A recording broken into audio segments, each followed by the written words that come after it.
তো এবার এটার সাথে কিন্তু এই গোবর সারের সাথে কিন্তু আমি নর্মাল মাটি মিশিয়ে দিচ্ছি। তোমরা বাগানের মাটি ইউজ করতে পারো। আর এই মাটির সাথে দেখো কতটা মাটি মিক্স করছি।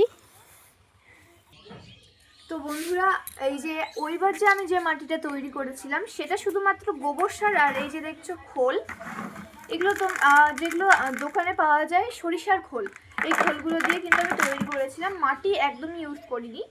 তো এইটা আমি তৈরি করছি পদ্মের একদম নিচে যে লেয়ারটা হয় সেটার জন্য, আর উপরের লেয়ারটার জন্য ওটা আলাদা করে আবার ভিডিও আসবে। আর দেখো এতগুলো মাটি আছে, যেহেতু এটাতে এই মাটিটাতেই সব তলায় একটু একটু করে দেবো মাটিটা, তো সব অনেকগুলোই বানাতে হবে প্রায়।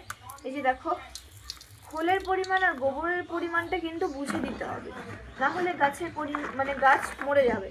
আমার তো এরকম করে প্রচুর গাছ মরে গেছে, আমি গাছ মেরে ফেলেছিলাম। এই যে এতটা খোল এলাম।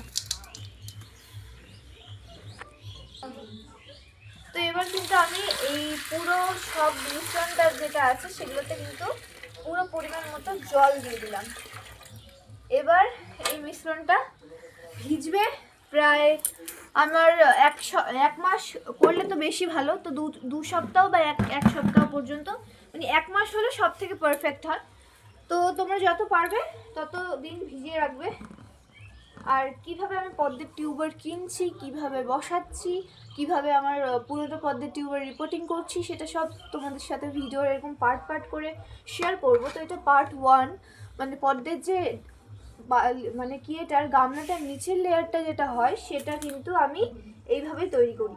দেখো মাটিটা কিন্তু এবার এই জলের সাথে মাটি আর খোল গোবর সার সব কিন্তু এবার মিক্স হচ্ছে, ঠিক আছে? তো এটা এইভাবে রাখতে হবে। তো আজকের জন্য এইটুকুই, দেখা হবে অন্য ভিডিওতে, টাটা।